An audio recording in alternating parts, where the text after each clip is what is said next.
ನಂತರ ಅಧ್ಯಕ್ಷರು ಹಾಗೂ ಸಹೋದ್ಯೋಗಿಗಳಿಗೆ ವೈಯಕ್ತಿಕವಾಗಿ ಸ್ವಾಗತ. ಇವತ್ತಿನ ಪತ್ರಿಕಾಗೋಷ್ಠಿನ ತಮ್ಮ ಮುಂದೆ ಹೇಳಕ್ಕೆ ಇಷ್ಟಪಡ್ತೇನೆ. ಪತ್ರಿಕಾ ಮಾಧ್ಯಮದವರೇ, ನಿನ್ನೆ ಒಂದು ನಿಕಟಪೂರ್ವ ಅಧ್ಯಕ್ಷರು ಸಿ ಗಿರೀಶ್ ಅವರು ಪತ್ರಿಕಾ ಪ್ರಕಟಣೆ ಮೂಲಕ ಒಂದು ಪತ್ರಿಕೆ ಅಂದಿಸಿದ್ರು.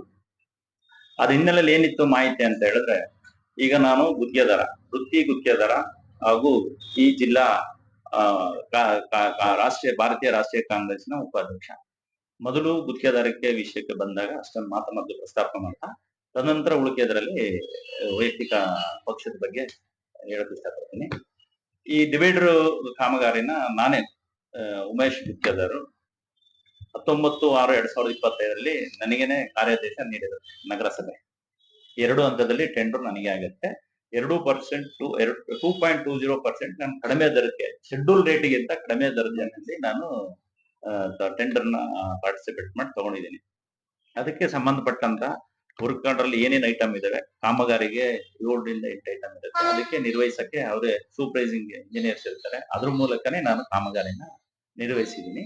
ಈಗಲೂ ನೀವು ಬೇಕಾದ್ರೆ ನಮ್ಮಲ್ಲಿ 3ನೇ ವ್ಯಕ್ತಿ ತಪಾಸಣೆ ಇರಬಹುದು, ಅವ್ರು ಬರ್ಬೋದು. ಗುಣಮಟ್ಟನೇ ನಾನು ಏನೇನು ಪ್ರಾವಿಷನ್ಸ್ ಇದಾವೆ ಶೆಡ್ಯೂಲ್ ರೇಟ್ ಅಲ್ಲಿ ಅಷ್ಟನ್ನು ಪರಿಪೂರ್ಣವಾಗಿ ನನಗೆ ತಿಳಿದಂಗೆ, ಮತ್ತೆ ಮೇಲ್ವಿಚಾರಣೆಯಾಗಿ ಇಂಜಿನಿಯರ್ ಇರ್ತಾರೆ, ಸಂಬಂಧಪಟ್ಟ ಅಧ್ಯಕ್ಷರು ಹಾಗೆ ಕಮಿಷನರು ಸಹ ನನ್ನ ಕಾಮಗಾರಿನ ವೀಕ್ಷಣೆ ಮಾಡಿರ್ತಾರೆ. ಅದ್ರ ಮೂಲಕ ನಾನೇನೆ ಕಾಮಗಾರಿ. ಬಜೆಟ್ ಎಷ್ಟು ಸರ್ ಇದು?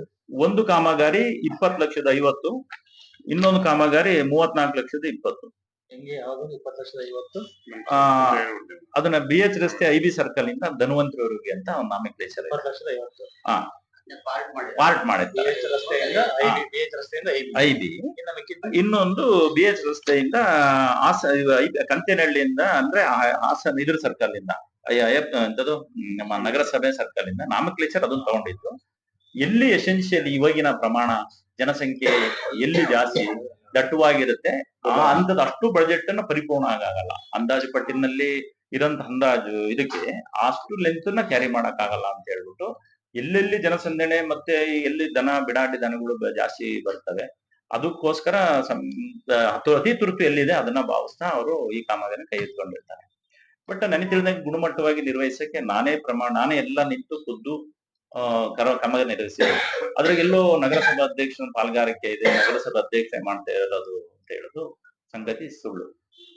ಇದನ್ನ ಮೇಲ್ನೋಟಕ್ಕೆ ಅವ್ರು ಹೇಳಿದ್ರೆ ಯಾವ್ದಕ್ಕ ಗೊತ್ತಿಲ್ಲ, ಬಟ್ ಲಿಖಿತವಾಗಿ ನಾನೇ ಬಂದು ತಮ್ಮ ಮುಂದೆ ಘೋಷಣೆ ಮಾಡ್ತಾ ಇದ್ದೀನಿ. ತದನಂತರದಲ್ಲಿ ನಾಮಫಲಕಗಳನ್ನು ಸಹ ಇವತ್ತು ನಗರಸಭೆಯಲ್ಲಿ ಅತಿ ಹೆಚ್ಚಾಗಿ ಕೆಲವು ಜನಕ್ಕೆ ಮಾಹಿತಿ ಲಭ್ಯ ಇಲ್ಲದಕ್ಕೆ ಅವರು ಅಂತ ಒಂದು ಬುದ್ಧಿವಂತಿಕೆ ನಗರಸಭಾ ಅಧ್ಯಕ್ಷರು ಅವರ ಸದಸ್ಯಗಳ ವಿಶ್ವಾಸಕ್ಕೆಲ್ಲ ಗಳಿಸಿ ಅವರ ಒಂದು ಇದರಲ್ಲಿ ನಾಮಫಲಕಗಳನ್ನ ಮಾಡಬೇಕು ಅಂತ ಒಂದು ಕಾಮಗಾರಿನ ಕೈಗೆತ್ತಿಕೊಂಡಿದ್ದಾರೆ. ಇವರು MG ಲೋಕೇಶ್ ಅಂತ ಅವರೇ ಸಹ ಕಾಮಗಾರಿನ ನಿರ್ವಹಿಸಿರ್ತಾರೆ. ಅದರಲ್ಲಿ ಯಾವುದೇ ತರದಲ್ಲಿ ಸೆಮ್ಯುಲರ್ ಪಾತ್ರ ಖಂಡಿತ ಇಲ್ಲ. ಅವರ ದೂರದೃಷ್ಟಿ ಕೋನ ಬಹಳ ಚೆನ್ನಾಗಿದೆ. ಈ ಅರಸೀಕೆರೆಗೆ 3ನೇ ಬಾರಿ ಅಧ್ಯಕ್ಷ ಆಗಿರ್ಬೋದು. ಅವ್ರನ್ನ ನಾವು ಯಾಕೆ ಜಾಸ್ತಿ ಹೊಗಳ್ಬೇಕಾಗುತ್ತೆ ಈ ಸಂದರ್ಭದಲ್ಲಿ ಅಂದ್ರೆ, ಇವಂತ ಒಂದು ಪ್ರಾಜೆಕ್ಟ್ಗಳನ್ನ ಹಿಂದಿನ ನಿಕಟಪೂರ್ವ ಅಧ್ಯಕ್ಷರುಗಳು ಕಾಮಗಾರಿ ಕೈಗೆತ್ತಿಕೊಳ್ಳಕ್ ಆಗ್ಲಿಲ್ಲ. ಇವತ್ತು ಸ್ವಚ್ಛತೆಯಿಂದ ಹಿಡಿದು ಇವತ್ತು ಯಾವ ರೀತಿ ಮಾಡಬೇಕು, ಇವತ್ತು ನೀವೇ ನೋಡ್ಬೋದು ಅದರಿಂದ ಎಷ್ಟು ಒಳಿತಾಗಿದೆ. ದನಗಳು ಎಷ್ಟು ಒಂದು ಆಕ್ಸಿಡೆಂಟ್ ಆಯ್ತು, ಡಿವೈಡರ್ ಹಾಕೋದ್ರಿಂದ ಎಷ್ಟು ಜನಸಾಮಾನ್ಯರಿಗೆ ಒಳ್ಳೇದಾಗಿದೆ ಅನ್ನೋದು ಒಂದು. ಅವರು ಯಾವುದೇ ತರದಲ್ಲಾಗ್ಲಿ ಕಾಮಗಾರಿ ಕೈಗೊಳ್ಳಗೆ ನಮ್ಮಂತರ ವಿಶ್ವಾಸಕ್ಕೆ ನಾವು ಪಾರ್ಟಿ ಅಲಾಂಗಿತ್ ಪಾರ್ಟಿ ಬೇರೆ ಇದ್ರು, ಬಟ್ ಎಲ್ಲೋ ಒಂದ್ ಕಡೆ ಕೂತಾಗ ವಿಶ್ವಾಸ ತಗೊಂತಾರೆ. ಬಟ್ ಎಲ್ಲೋ ಒಂದ್ ಕಡೆ ಕಾಮಗಾರಿಗಳನ್ನ ಇಂತ ಕಾಮಗಾರಿಗಳಿದೆ ಅಂತ ಗ್ರೂಪ್ ಅಲ್ಲಿ ಹಾಕಿ ಅವರೇ ಫಾರ್ವರ್ಡ್ ಕೊಡ್ತಾರೆ. ಎಲ್ಲೋ ಒಂದ್ ಕಡೆ ಮಾಹಿತಿಗಳನ್ನ ರವಾನೆನೂ ಮಾಡ್ತಾರೆ. ಸ್ವಾರ್ಥತೆ ದೃಷ್ಟಿಯಿಂದ ಮಾಡದೇ ಒಂದ್ ತಮ್ಮನು ಒಬ್ಬ ಕಾಂಟ್ರಾಕ್ಟ್ ಇದ್ದ ಎಲ್ಲಾ ಕಾಮಗಾರಿನ ಅವರೇ ನಿರ್ವಹಿಸಬಹುದಾಯ್ತು. ಯಾಕೆ ಎಲ್ಲೋ ಒಂದ್ ಕಡೆ ಅವೆಲ್ಲ ಬೇಡ ಅಂತ.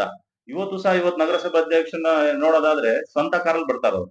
ಬೇಕಾದ್ರೆ ಬಳಸ್ಕೊಳಕ್ಕೆ ಸರ್ಕಾರದ ವಾಹನದ ವ್ಯವಸ್ಥೆ ಇದೆ, ಬಟ್ ಅವರ ದೊಡ್ಡತನ ಏನೋ ಬಟ್ ಅವರ ಯೋಚನೆ ಬಿಟ್ಟಿದ್ದು. ತದನಂತರದಲ್ಲಿ ಅಷ್ಟನ್ನ ನಾನು ಹೇಳಕ್ಕೆ ನನ್ನ ವೃತ್ತಿ ಗುತ್ತಿಗೆದಾರನಾಗ ಅಷ್ಟು ಹೇಳಕ್ ಇಷ್ಟಪಡ್ತೀನಿ. ಬಟ್ ಗುತ್ತಿಗೆದಾರ ಇನ್ನೊಬ್ರು MG ಲೋಕೇಶ್ ಅಂತ ಇದ್ದಾರೆ, ಅವರು ಸಹ ಕಾಮಗಾರಿನ ಅವರೇ ಪೂರ್ಣ ಪ್ರಮಾಣದಲ್ಲಿ ನಿರ್ವಹಿಸಿದ್ದಾರೆ. ಇದರಲ್ಲಿ ಯಾವುದೇ ತರದ ಅಧ್ಯಕ್ಷ ಪಾಲ್ಗಾರಿಕೆ ಇಲ್ಲ. ಇಂಥ ಆರೋಪಗಳನ್ನ ದಯಮಾಡಿ ನೀವು ಪ್ರಚೋದನೆಗೆ ಇಟ್ಟಿಸ್ಕೊಳ್ಳಕ್ಕೆ ಅದ್ರಲ್ಲಿ ತಗೊಳ್ಳೋದು ಅಪ್ರಸ್ತುತ ಅಂತ ನನ್ನ ಭಾವನೆ. ಮುಂದಿನ ದಿನಗಳಲ್ಲಿ ಒಳ್ಳೆ ವಿಷಯಗಳನ್ನ ಪ್ರಸ್ತಾಪ ಮಾಡಿ ಅದ್ರ ಬಗ್ಗೆ ಲಿಖಿತವಾಗಿರೋ ಮಾಹಿತಿ ಇದ್ರೆ ಬಂದು ಪ್ರಸ್ತಾಪ ಮಾಡಿ ಉತ್ತರ ನೀಡಿ ಅಂತ ಹೇಳಕ್ಕೆ ಇಷ್ಟಪಡ್ತೀನಿ. ಮಾಡಿಲ್ಲ. ಇದೇ ತರದಲ್ಲಿ ಘನತ್ಯಾಜ್ಯ ವಸ್ತು ನಿರ್ವಹಣೆ MRF ಗ್ರಾಂಟ್ ಅಂತ 80 ಲಕ್ಷದ್ದು ಬೇಕಾದ್ರೆ ಬಂದು ನೀವು ಪತ್ರಿಕಾ ರಂಗದಲ್ಲಿ ನಾನೇ ಮಾಹಿತಿ ಕೊಡ್ತಾ ಇದ್ದೀನಿ. ಬನ್ನಿ ನನ್ನ ಕಾಮಗಾರಿ ಎಲ್ಲಿ ಘನತ್ಯಾಜ್ಯಗಳು ಒಣ ಮತ್ತೆ ಹಸಿ ಕಸಗಳನ್ನ ತಗೊಂಡು ಅಲ್ಲಿ ಸ್ಯಾಗ್ರಿಗೇಟ್ ಮಾಡಿ ಹಸಿ ಕಸನೆ ಬೇರೆ ಕಡೆ ಹೋಗುತ್ತೆ, ಒಣ ಕಸನೆ ಬೇರೆ ಅಂತ ಒಂದು ಬಹುತಾಕಾರದ ಯೋಜನೆಗಳನ್ನ ಕೈಗೆತ್ತಿಕೊಂಡು ಅಲ್ಲಿ ಕಾಮಗಾರಿನ ನಿರ್ವಹಿಸಿದರೆ ಅದರಿಂದ ಬಂದಂತ ಗೊಬ್ಬರನ ಮಾರ್ಕೆಟಿಗೆ ಅಲ್ಲೊಂದು ರೇಟ್ ಇದೆ, ಆ ರೇಟ್ ಮೂಲಕನೂ ಸಹ ಅಲ್ಲೇ ವೇಟ್ ಅಂಡ್ ಮೆಜರ್ಮೆಂಟ್ ಇದೆ, ಆ ತೂಕದ ಮೂಲಕನೂ ಸಹ ರವಾನೆ ಮಾಡ್ತಾ ಇದ್ದಾರೆ. ಅಂತ ಯೋಜನೆಗಳನ್ನೆಲ್ಲ ಮಾಡ್ತಾ ಇದ್ದಾರೆ. ಈ ನಗರಸಭೆಗೆ ಸಂಬಂಧಪಟ್ಟಂತೆ ಒಳ್ಳೊಳ್ಳೆ ಯೋಜನೆಗಳನ್ನ ನಗರಸಭೆ ಅಧ್ಯಕ್ಷರು ಮಾಡ್ತಾ ಬಿಟ್ರೆ ಇದಕ್ಕೂ ಅದಕ್ಕೂ ಯಾವುದೇ ತರದ ಪಾಲುಗಾರಿಕೆ ಇಲ್ಲ ಅಂತ ತಮ್ಮ ಪತ್ರಿಕೆ ಅಷ್ಟ ಹೇಳಕ್ ಇಷ್ಟಪಡ್ತೀನಿ.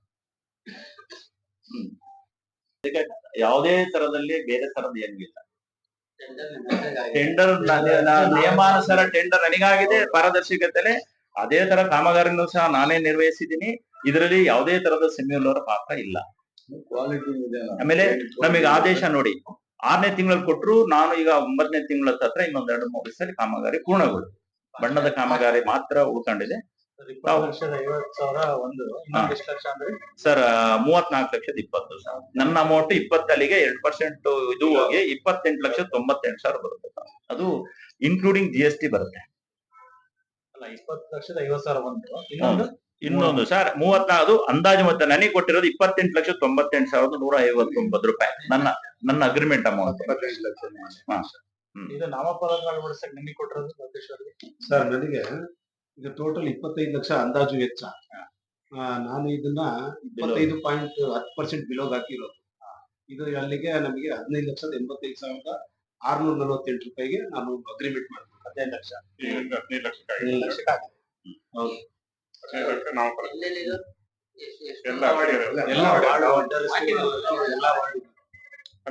ಯಾವ ತರ ಪೈಪ್ ಪೈಪ್ ಹಾಕಿ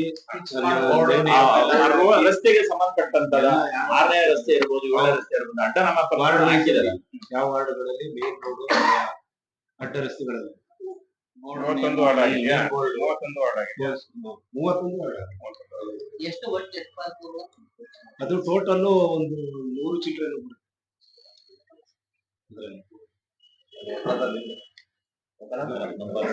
ನಂಬರ್ ಎಲ್ಲ ಅಲ್ಲಿ ನಾವು ಹಾಕ್ಬೇಕಾದ್ರೆ ಕೆಲವು ಜಾಸ್ತಿ ಹಾಕ್ಸಿರ್ತಾರೆ, ದೊಡ್ಡದು ಹಾಕ್ಸಿರ್ತಾರೆ, ಸಣ್ಣದು ಹಾಕ್ಸಿರ್ತಾರೆ. ಯಾಕಂದ್ರೆ ಅದಕ್ಕೆ ಸಣ್ಣದು ರಸ್ತೆ ಇದ್ರೆ ಸುಮ್ನೆ ಹೈಟ್ ಇಂದ ಅದನ್ನೆಲ್ಲ ಪ್ರಿಪೇರ್ ಮಾಡಿ ಉಪಾಧ್ಯಕ್ಷನಾಗಿ ಮತ್ತೊಮ್ಮೆ ಮನವಿ ಮಾಡ್ತಾ ಈ ಇಲ್ಲ ಸಲ್ಲದ ಆರೋಪಗಳನ್ನ ಬಿಡ್ಬೇಕು. ಈಗ ನಿನ್ನೆ ಕೂತಂತರು ಸುಮಾರು ಜನ ಎಲ್ಲ ಬಿಜೆಪಿ ಹಾಲಿ ಸದಸ್ಯರು, ಮಾಜಿ ಎಲ್ಲ ಸದಸ್ಯರು ಒಳಗೊಂಡಂತೆ ಒಂದು ಪತ್ರಿಕೆ ನೀಡ್ತಾರೆ. ಈಗ ಈ ತಾಲೂಕು ಶಾಂತಿಯುತವಾಗಿದೆ, ಪಟ್ಟಣದಲ್ಲೂ ಅಷ್ಟೇನೆ.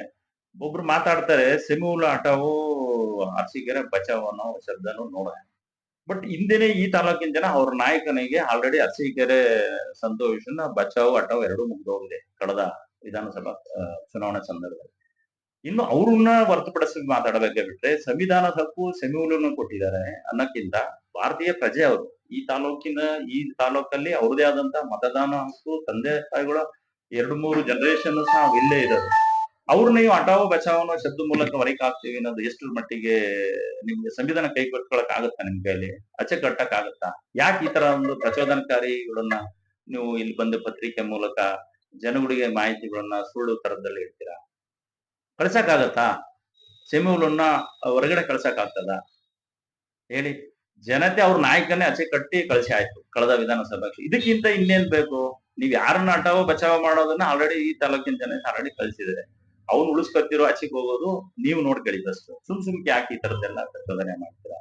ಇಲ್ಲ ಸಲ್ಲದ ಮತ್ತೊಮ್ಮೆ ಶಾಸಕರ ಮೇಲೆ ಆರೋಪ ಮಾಡೋದು, ಸೆಮ್ಯೂಲರ್ ಬಗ್ಗೆ ಮಾತಾಡ್ತೀರಾ.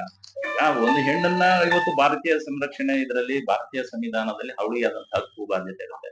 ಅವ್ರಿಗೆ 3 ತರಕಾರಿ ಬ್ಯಾಗ್ ತಗೊಂಡು ಹೋಗ್ತಾರೆ, 3 ಮನೆಗೆ ಹೋಗ್ತಾರೆ. ಯಾಕೆ ಈ ತರ ವೈಯಕ್ತಿಕಗಳನ್ನ ನಿಂದನೆ ಮಾಡ್ತಾ ಒಬ್ಬ ಸಮಾಜದಲ್ಲಿ ಇನ್ನೊಂದು ಹೆಣ್ಣು ಬಗ್ಗೆ ಹಗುರವಾಗಿ ಮಾತಾಡೋದು ಇಷ್ಟಪಡ್ತೀರಾ?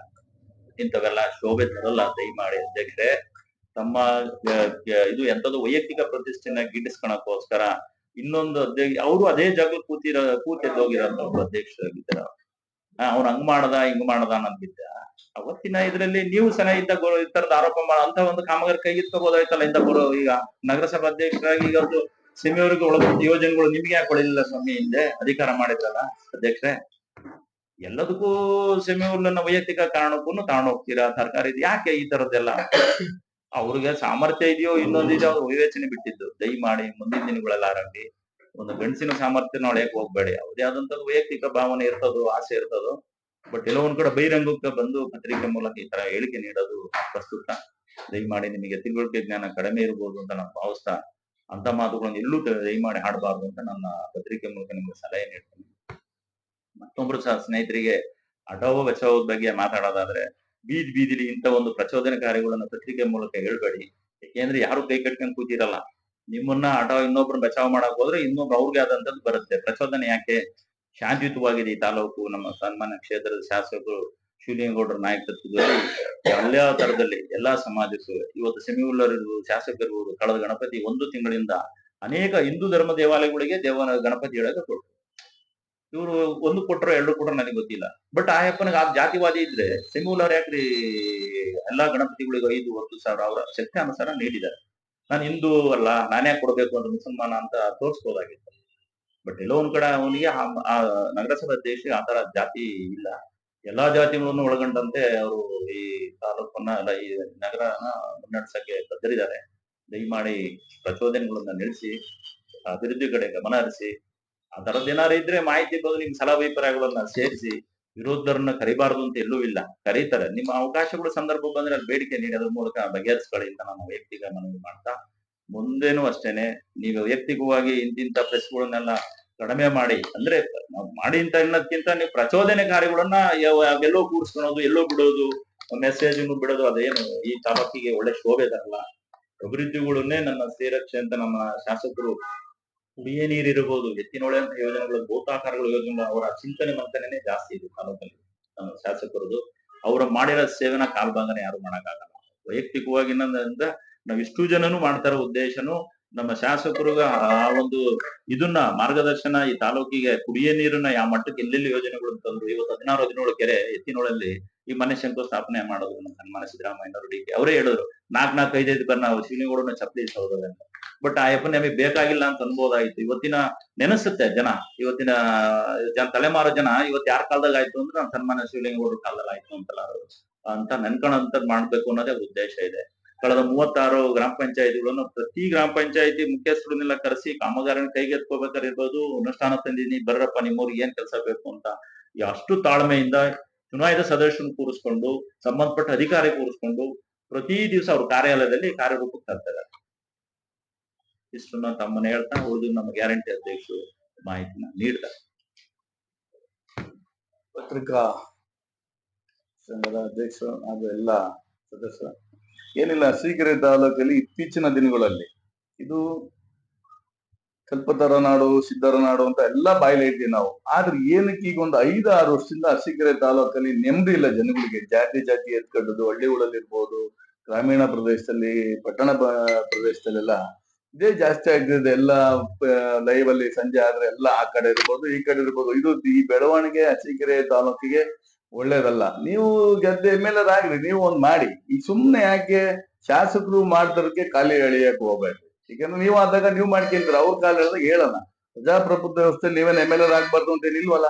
ಆದಾಗ ಮಾತಾಡಿ, ಅದ್ ಬಿಟ್ಬಿಡು ಸುಮ್ನೆ ಎಂದೋ MLA ಆಗಕ್ಕೆ ಎಂದಿಗೋ ಕನ್ಸು ಕಟ್ಕೊಂಡು ತಾವುಗಳು ಈ ತರ ಸ್ಟೇಟ್ಮೆಂಟ್ಗಳು ಕೊಡ್ಸೋದು, ನೀವು ಕೊಟ್ರಿಂದ ನಾವು ಕೊಡೋದು, ನಾವು ಕೊಟ್ರಿಂದ ನೀವು ಕೊಟ್ಟು ಏನಾಗುತ್ತೆ ಅಂದ್ರೆ ಇವ್ರಿಗೆಲ್ಲ ನಡ್ಕೊಂಡು ಮಕ್ಕಳು ಬಡವ ಆದ ಅನ್ನಂಗೆ ಅರಸೀಕೆರೆ ತಾಲೂಕು ಅಭಿವೃದ್ಧಿಗೆ ಕುಂಠಿತ ಆಗುತ್ತೆ. ಅದಾಗಬಾರ್ದು ಅನ್ನೋ ನಮ್ಮ ಬಯಕೆ. ಮುಂದಿನ ದಿನದೊಳಗೆ ಇದು ಅರಸೀಕೆರೆ ತಾಲೂಕು ಅಭಿವೃದ್ಧಿ ಆಗ್ತಾ ಇದೆ. ಆಯಕವೇ ಕೈಲಾಸ ಅಂತ ಹೇಳಿ ಸನ್ಮಾನ್ಯ ಶಾಸಕರು ಅವತ್ತಿಂದ ಇವತ್ತಿನವರೆಗೆ ನಿರಂತರವಾಗಿ ಅವ್ರು ಕೆಲಸ ಮಾಡ್ಕೊಂಡ್ ಬಂದಿರ ದಾಖಲೆಗಳು ಇದಾವೆ. ವಿಧಾನಸೌಧದ ದಾಖಲೆ ಇದಾವೆ, ತಾಲೂಕಲ್ಲಿ ಅಭಿವೃದ್ಧಿ ಆಗಿರೋ ಕೆಲಸಗಳು ದಾಖಲೆ ಇದೆ.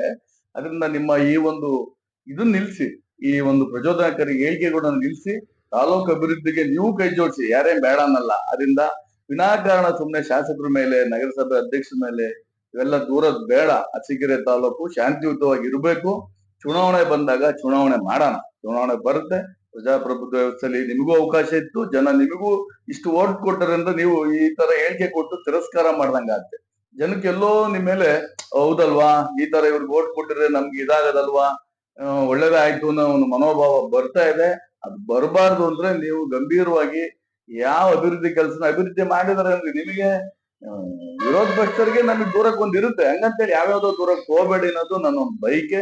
ಮುಂದಿನ ದಿನಗಳಲ್ಲಿ ಇವೆಲ್ಲ ನಿಲ್ಲಿಸ್ಬೇಕು. ಜಾತಿಗಳನ್ನ ಎತ್ಕಟ್ಟೋದೆಲ್ಲ ನಿಲ್ಲಿಸ್ಬೇಕು ಅನ್ನೋದೇ ಇದು ಬೆಳವಣಿಗೆ ಆಗ್ಬಾರ್ದು ಅರಸೀಕೆರೆ ತಾಲೂಕಲ್ಲಿ ಅನ್ನೋದು ನಮ್ಮ ಒಂದು ಬಯಕೆ ಇದೆ. ತಾಲೂಕ್ ಜನದ್ದು ಏನು ಸಿದ್ದರನಾಡು, ಈ ನಾಡು ಶಾಂತಿಯುತವಾಗಿ ಇರ್ಲಿ ಅಂತ ಹೇಳಿ ಈ ಬಯಸ್ತಾ ಮುಂದಿನ ದಿನಗಳಲ್ಲಿ ಹೇಳಿಕೆ ಕೊಡಕ್ ಹೋಗ್ಬೇಡಿ. ಯಾವುದೇ ಒಂದು ಹೇಳಿಕೆ ಕೊಡ್ಬೇಕಾದ್ರೆ ಅದ್ ಹಿಂದೆ ಮುಂದೆ ಆಜು ಬಾಜುನ ಯೋಚನೆ ಮಾಡಿ ಹೇಳಿಕೆ ಕೊಡಿಂದ ಪತ್ರಿಕಾ ಮಾಧ್ಯಮದ ಮುಖಾಂತರ ನಾವು ನಿಮ್ಗೆ ತಿಳಿಸ್ತಾ ಇದ್ದೀವಿ.